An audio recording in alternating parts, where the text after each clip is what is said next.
O que é o Yin e o Yang? O Yin e Yang é o conceito baseado na dualidade de que tudo que existe no universo, de acordo com o taoísmo, tá? Que é onde que essa filosofia foi gerada, trata-se de duas forças opostas e complementares, fundamentais, encontradas em todas as coisas. Tá? Então, aqui a gente consegue entender que elas não são opostas, que elas não se colidem, assim que elas são complementares. E isso tudo no universo é formado desse aspecto, tá? Do aspecto complementar. Nós, por um conceito de acharmos que estamos separados da fonte, nós acreditamos que existe essa separação, mas que não. Realmente está junta dentro desse processo, né? O Kabbalion também fala sobre isso, tá? No Kabbalion, a gente... Não sei se vocês já conhecem o Kabbalion, né? Alguns já podem já ter ouvido falar ou até já leram sobre o assunto.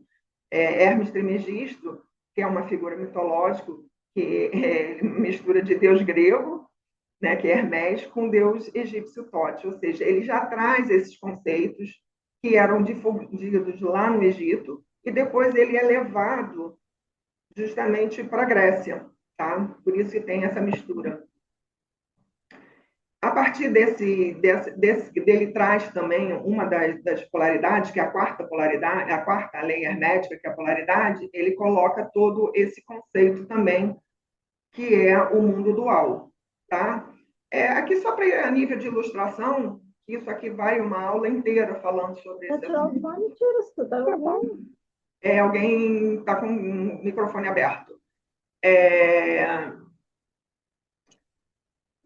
Aqui, então, a gente tem algumas das outras 7 leis, né? Que é o mentalismo, correspondência, vibração, ritmo, causa e efeito e lei de gênero. Isso aqui cabe uma aula, um assunto só falando sobre o trabalho. Se alguém quiser depois, coloca aí que a gente continua falando um dia só sobre isso, que tem assunto suficiente. Então, vamos agora nos prender ao... Alguém pode desligar o microfone? Alguém está com o microfone aberto? Deixa eu ver os áudios aqui. Bom, alguém pode desligar o microfone, por favor. Então, vamos agora nos prender realmente nos fundamentos do Yin e do Yang. Os princípios do Yin e do Yang. O Yin e o Yang são a base do universo. Eles representam a unidade e a dualidade. São inseparáveis e complementares, como eu já disse anteriormente. São opostos que se atraem e se transformam. Tá? Eles não se anulam, eles se transformam. E representam o ímpar e o par. Então, agora nós vamos ver todos esses pontos dos fundamentos do Yang na base de realmente dentro do universo. Tá? Quem nunca ouviu falar naquela, né, da Bíblia, quando diz, né, no princípio era o verbo, e o verbo estava com Deus, e o verbo era Deus. Ele estava no princípio com Deus, e todas as coisas foram feitas por ele. E sem ele, nada do que foi feito se fez. Dele estava a vida, e a vida era a luz dos homens, e a luz resplandece nas trevas, e as trevas não a compreenderam. Então, aqui é o primeiro princípio do Yin e do Yang, a unidade e a dualidade. Por quê? Quando a gente fala em cosmogênese, que também vai ser um dos assuntos que eu vou abordar, na criação, justamente, como a gente fala de Deus, quando ele resolve criar, ele era o vazio, certo? Então, é a primeira bola, que é o vazio. Começa a haver um germe dentro dele, ou seja, começa a haver um princípio dentro dele. Aí, quando fala, que tem dentro do círculo tem uma bolinha. Essa bolinha se divide, tá bom? Então, ali já começa a ver a dualidade, o princípio da dualidade. Então, na quarta bolinha, essa dualidade, ela começa a tomar forma, né? E aí vocês veem no final, onde que ela realmente ela está junta, mas no princípio que ela começa a fazer a rotação, né? Então, ela funciona no nível de manifestação, tá? Depois daqui, dentro da teosofia, a gente fala na trindade, né? Do princípio da trindade. Mas vamos chegar só até aqui para a gente poder colocar a unidade e a dualidade. tá? Então, continuando. O Yin e Yang são a base do universo, ou seja, como nós vimos lá no macrocosmo, onde como tudo foi formado, nós podemos ver até no nível atômico. Tá? O núcleo também ele é carregado de elétrons, né? Aqui, ó, prótons e elétrons. Tá? Então, eu trago essa figura aqui justamente para vocês poderem apenas observar a estrutura do átomo. Então, assim como no universo ele funciona em harmonia, no átomo ele também tem que funcionar em harmonia. Né? Não existe a gente só estar separar os dois para que eles possam existir. Aqui eu coloquei um texto que eu achei bem interessante, mas eu nem vou me aprofundar muito, não. Depois eu vou disponibilizar esse material para quem quiser. Então, justamente falando nisso, tá? E aqui eu começo a falar um princípio que eu gostei muito, interessante em relação ao neutro. Eu queria que vocês segurassem aqui essa informação do neutro para a gente poder mais tarde voltar nele, tá? Que vocês entenderem que o neutro ele estabiliza o próton para que haja esse funcionamento do átomo.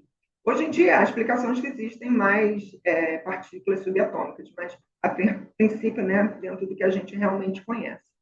Um outro princípio que é muito conhecido e difundido, né, que é o próprio código binário dos computadores, né, que ele é feito em 0 e 1. Um. Aí é mais um exemplo onde está tudo esse yin e yang, essa polaridade, né, feita. Então, no filme Matrix, ele quando descobre, né, ele entende de que é feito tudo de polaridade, que ele começa a enxergar as coisas de uma outra forma, né? Ele começa a despertar dele a partir do momento que ele entende a polaridade, que ele entende que as coisas elas não são compatíveis e que elas têm que ser harmonizadas. Aqui que eu achei bem bonitinha, não ia deixar de colocar para vocês, essa sequência aqui está dizendo eu te amo. Então você pode escrever eu te amo, agora vocês podem escrever uma sequência dessa binária, porque ela está dizendo a mesma coisa. Então, ou seja, eu tenho aqui o escrito eu te amo e eu tenho uma sequência binária dizendo a mesma coisa. As duas falam a mesma coisa, né? O mesmo sentido. Outro exemplo que nós temos para a gente é o nosso próprio cérebro. Eu não posso arrancar o meu cérebro esquerdo e só trabalhar com o direito, nem vice-versa. Eu preciso dos dois que eles ajam em harmonia. Tá? Então, o nosso cérebro, para ele poder existir, ele tem que estar em harmonia. Assim como o lado, por exemplo, o lado direito controla o lado direito do corpo, eu preciso do outra parte do cérebro para controlar o outro lado do cérebro. Eu não posso desassociar as duas partes do corpo, né? Eu não posso só estar com o lado esquerdo nem o lado direito. Então, entende aqui, mais uma vez, o sentido da unidade. Ele é duplo, né? Nosso cérebro ele é duplo, né? Positivo e negativo, porém, ele precisa da unidade. Senão, a gente vai para um lado ou vai para o outro. Então, mais uma vez aqui, colocando para vocês poderem entender todo esse sentido aqui da dualidade, que ela é necessária, né? Aí, como eu falei lá atrás, o nêutron, né? Eu achei interessante aqui que eu vou buscar essa referência do nêutron em relação à nossa glândula pineal, tá? Isso aqui é uma visão minha mesmo, que eu, pesquisando, eu cheguei, né, a entender mais ou menos dessa forma. Porque a glândula pineal, ela está ligada... Eu vou ler aqui para vocês, só para a gente poder acompanhar, ficar melhor. A glândula pineal é considerada por alguns como ponto de ligação entre o corpo físico e o espírito. Na doutrina espírita, é vista como responsável pela vida do plano espiritual e mental. As funções da glândula pineal sintetiza o relógio interno, né, o ciclo claro e escuro. Então, entende que não existe, não dá para existir só o claro, tem que ter o escuro também. Então, reduz a melanina, ou seja, se eu não tenho esse relógio interno regular, eu tenho o quê? Tomar remédios, eu tenho para repor isso aí, e na realidade está tudo dentro do nosso cérebro. E se nós estamos indo por uma tendência mais para o lado positivo ou negativo, aqui não estou falando positivo e negativo como bem ou mal, não, tá, gente? Estou falando positivo e negativo como lá o átomo, tá? Porque eu vou precisar repor isso de alguma forma, tá? Mas eu, dentro de mim, através da glândula pineal, eu posso rever isso tudo. Então, vocês veem até que ela regula até o sistema imunológico. Então, se a minha imunologia ela está baixa, meu sistema imunológico está legal, eu tenho que, talvez, realmente rever os meus pensamentos, as coisas que andam passando pela minha cabeça, tá? Para ver um equilíbrio entre isso tudo, para eu poder não estar tão suscetível a doenças, essas coisas todas, tá? A função espiritual da glândula pineal, né? A conexão universal suprema, a chave do despertar espiritual, percepção extrasensorial, canalização espiritual, conexão entre o plano material e espiritual. Então, vocês veem que existe também a unidade dentro da dualidade, tá? Então, eu tenho os dois cérebros que funcionam, que têm que funcionar em harmonia, eles têm que funcionar em harmonia, senão eu caio, né? Se eu não tenho um lado do cérebro, ele não funciona nos movimentos nossos. Mas eu tenho como equilíbrio central a glândula pineal, porque ela nos faz fazer essa conexão com o espírito. Mais um pouquinho para frente vocês vão entender melhor essa colocação. Aqui é uma visão do córtex cerebral, buscando que, como fala lá no Hermès Trismegisto, como lá no Egito, eles já tinham essa visão do nosso cérebro, né? Então, o olho de Horus, ele justamente tem essa representação do nosso cérebro, tá? Então, se vocês observarem, ele traz bem aqui a representação disso, tá? Talvez eles não tinham o Google lá para baixar a imagem, então o desenho que mais se aproximava é o olho de Horus aqui como representação.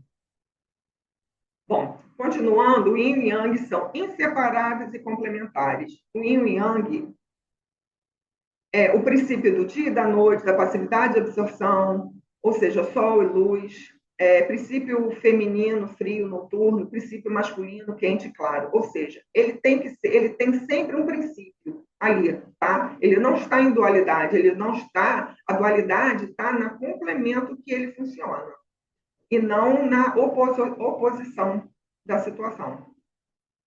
Aqui também eu gosto muito desse aspecto que eu quis trazer para vocês, que seria uma ilustração sobre isso, tá? Como o Yin e Yang, eles têm a função de se transformar, de transformar a nossa vida através do equilíbrio, ou seja, das polaridades, como eu posso transformar a minha vida.